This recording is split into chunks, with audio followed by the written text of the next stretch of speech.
Good morning and welcome to the Core Connection. I'm Mira Rubin here with you on Enlightened World Network.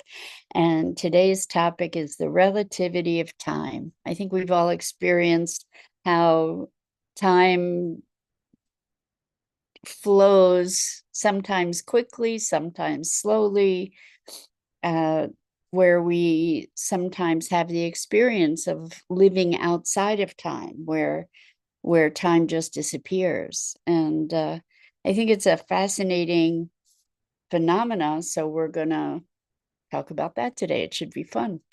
But before we get started, let's just take a minute or two to get present. Let's take a deep breath in through your nose and hold it.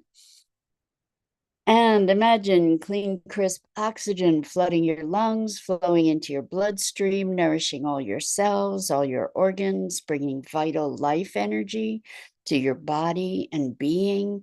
And as you exhale, exhale any tension, stress, negativity, fatigue.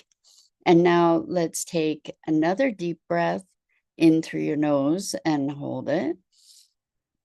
This time, imagine brilliant, bright light lighting you up from the inside out, illuminating, electrifying, and energizing all your cells, your molecules, your electrons, creating a brilliant beam of light and energy from your heart out into the world. And as you exhale, exhale any remaining tension, stress, negativity, fatigue. And now let's press our palms together. Vigorously rub your hands together to feel the friction, the temperature, the pressure, the motion, the tickling and tingling when you stop. And allow all those sensations to bring you present right here, right now, into this remarkable physical form that enables us to experience life. Welcome, welcome, welcome. So, we think of time as linear. We think that there's a progression from the past to the present to the future. And we act as though the past and the future exist as something outside of this moment. And we also experience the passage of time in irregular ways. I don't know. I imagine that most of you have had the experience of being so totally absorbed in something in that's taking your attention that you lose the passage of time, and all of a sudden 3 hours have passed or 5 hours have passed, and it's like, where did the time go? Because you were kind of existing outside of time. Good morning, Rosalind. So good to have you joining us this morning. Welcome. So this experience of timelessness, some of us have experienced that by stepping into sort of another dimension, maybe through meditation or creative endeavors, oftentimes, where we become so absorbed that we lose a sense of ourselves. It's almost like we disappear somehow into the process itself. And I don't know about you, but when I've experienced those moments, it's been truly exhilarating for me, truly vitalizing and delicious, to just be in this altered state. It is an altered state. And I'm reading a book called Presence Activism, and it's talking about presence and how when we are really truly present, we are not really in time, where the past and the future, or the conversations of the past and the future, don't exist. And it's being immersed in the moment and all the input and function of the moment without the distraction in our minds of the stories of past and future. And when I say stories of past and future, one of the things that has become so clear to me in the work that I do with clients is that all there is really truly is now, this moment. That's all there is. And we recreate and regenerate our past every time we speak it. We recreate it. And we can be a function of our experiences in so many ways, where we develop certain behavioral and emotional patterns based on the things that have happened in our lives. However, in each moment, we're recreating them. And for instance, if there are unexamined traumas that have manifested in certain behaviors, or that is certain triggers that we have, when they're unexamined, we're just replaying that program. However, if we can bring awareness into the present moment of those dynamics, we can reshape them. And this is another arena where time becomes quite relative. So I have, there's actually a very developed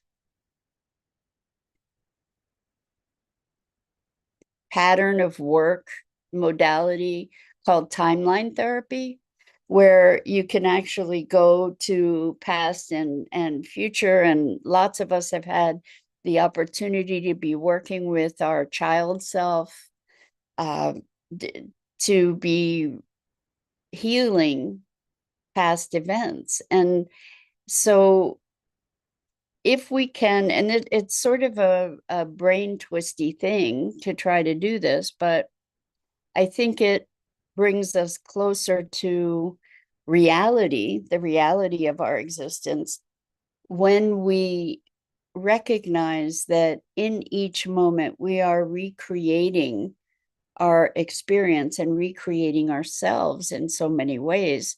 So if we have a trauma from the past that is shaping us, being able to go back and recreate that can be an extraordinarily powerful and transformational process. So, so many times I have, with clients, gone back to situations in their lives that were traumatic, and with allowing, they have permitted themselves to rewrite those scenarios, to have conversations that needed to be had, to um, create different outcomes. And what's remarkable is we can imagine this history as sort of a stacked dominoes, that when one tilts over, the rest of the dominoes also get turned. And by shifting this experience of the past, it percolates up into the present, because we become a different person based on the history, which is all right here. It's all right here anyway. And so as we recreate it, we're recreating the story of who we are, or who we believe ourselves to be. And it can be profoundly liberating. And I recognize that it doesn't necessarily make sense in our consensus reality of linear time. But I think I linear time is an illusion. And it makes sense to me more and more and more that linear time is a construct. And as far as I understand, physics says everything that ever was and ever could be, every possibility exists. Every possibility that ever could be already exists, which, if we extrapolate that notion, means that all time, everything has already happened. And if that's the case, then our reality and our histories are kind of cherry-picked moments to create this experience and this illusion of continuity. So one of my favorite ideas is one that I came up with that for me reconciles the notion of predestination and free will. And that is that we're in a timeline. Each of us is in a timeline. Let's pretend anyway that each of us is in a timeline, and that timeline has a fixed trajectory. And again, what does it mean that there's a timeline? There's a presumption that there is a continuity of time. So that's paradoxical in and of itself. But anyway, if we're on a timeline, and maybe we're on multiple timelines all at the same time, but that timeline perhaps has a fixed trajectory. However, at any given moment, we make choices. And when we make choices, perhaps what might be happening is that we switch to another timeline. Usually it looks linear. It looks continuous because the difference is subtle. Usually the choices that we make don't create a radical transformation. Usually it's a subtle shift. So when we move on to this next timeline, there's a continuity, or there's the illusion of continuity. But when we talk about our past, sometimes we can actually experience it. And many of us actually make an exercise of replaying and reliving the past over and over and over. And it's often a very similar story that we are recreating in this moment right here, right now. And we're also jumping to another experience of time, or time at in another place or another dimension. So I think not only is it fun to be thinking about this notion of time, but when we're able to free ourselves from time, where we are is in the present. And in this book that I was reading is Presence Activism. What was interesting is, in this moment, when we are present, and this is something we've talked about a lot, when we are present, everything's pretty much okay. Like we're in a timelessness place. We're in a place where we are present to the unchanging nature of presence amidst all the change that appears to be happening in our world. When we are in presence, it's out of time. And that actual presence is constant. That's the one thing that is constant. The one thing that is constant is now. And stepping outside of time is stepping into that now moment. And in that moment of now. What falls away is our conversations about the past and the future. What falls away is our conversations about who we are, what we're doing, what, like we're just here in the moment. And there's a sense of wonder and awe that comes with that. There's a sense of peacefulness that comes with really, truly being present. And the notion in this presence activism book is that when we are present, we are able to be present to all the possibilities that we might not have seen. And this is something we talk about all the time, that we might not have seen, that we might not have been able to receive in our state of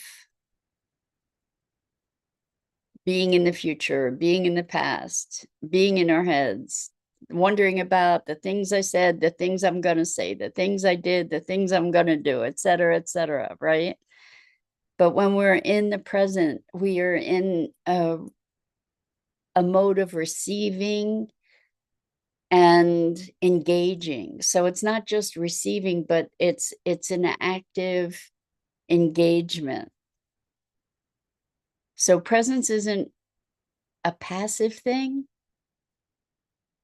It's a place of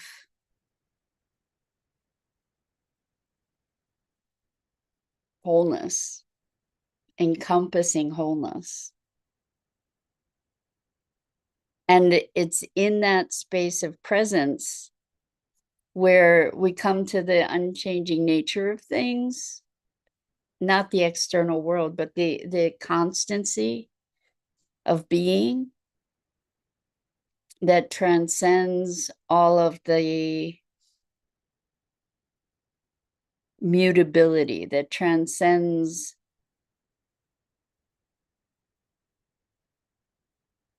the illusion.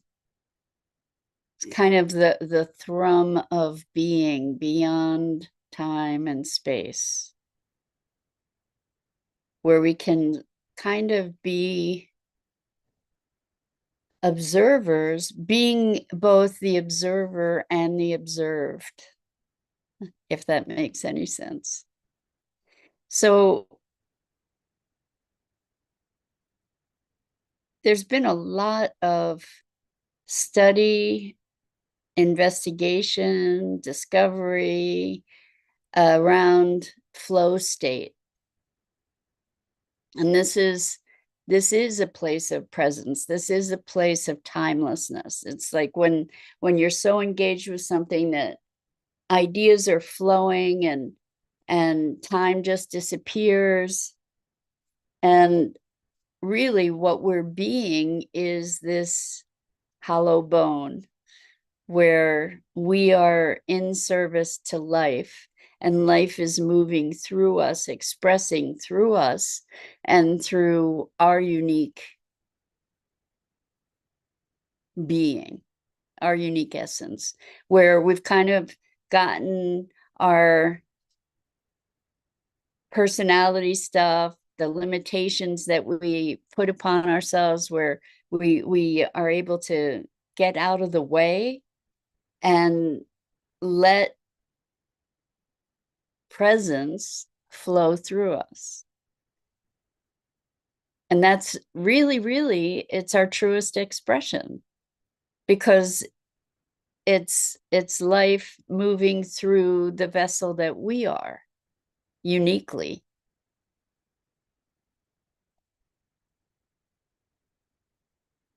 It's when we're attuned. I'm thinking of tuning forks and how they will vibrate. If there's one tuning fork vibrating, another one that's in proximity will also start vibrating. And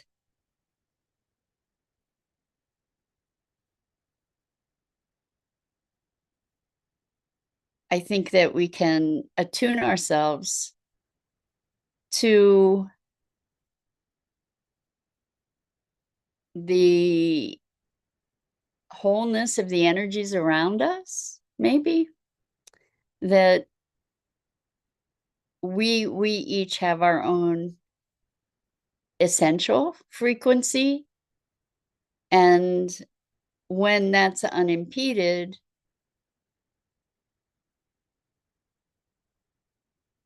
what happens is presence,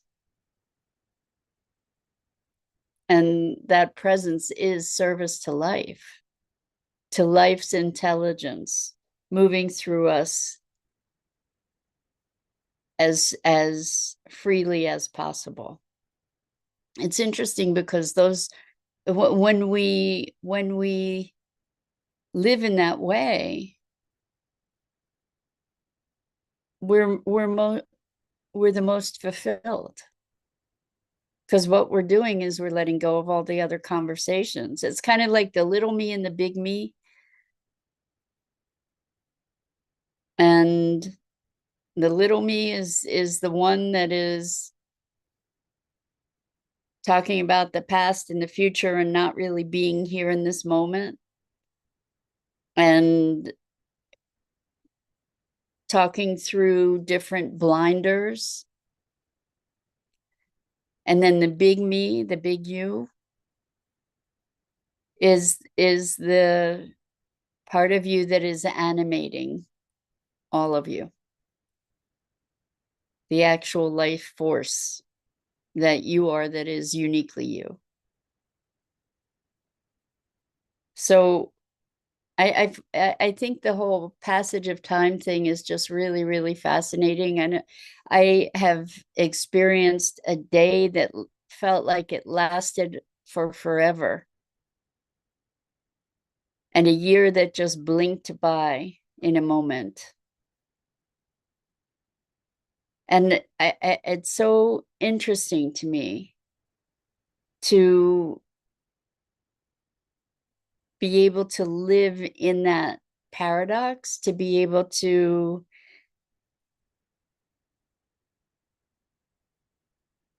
experience all of that, and to recognize that it is relative to each of us.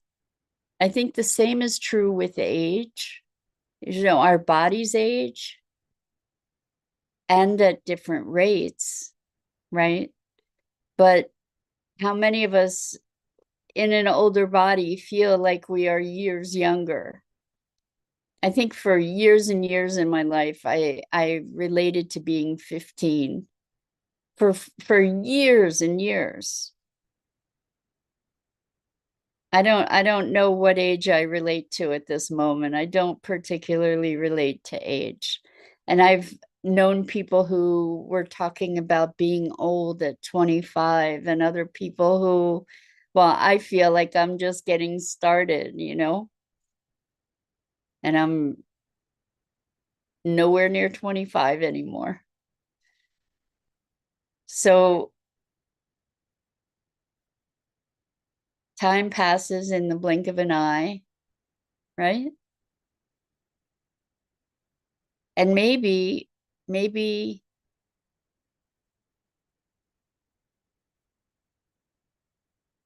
part of the aging process is a function of our belief, because I believe there have been yogis who just don't age. And all of this just brings us back to, what is the nature of our reality? Is it concrete? We act as though it is, but there are so many people who have been able to transcend its rules, so to speak. People who have been able to exit the matrix, who have demonstrated all kinds of feats that are deemed impossible. And our understanding or experience of time may be an inroad into greater understanding. Oh, yay. Rosalind says, watching the telepathy tapes. Thank you for the recommendation. I'd like to visit the hill. Me too. Me too. I'm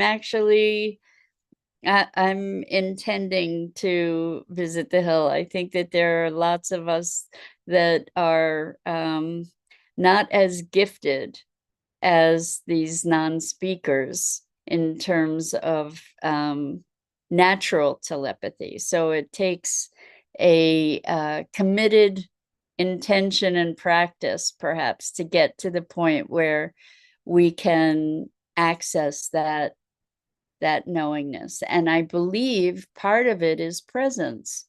So one of the things that folks in the telepathy tapes, the speaking folks that developed telepathic communication with the non-speaking folks, one of the things that they said is they needed to be able to get out of the way and clear their mind.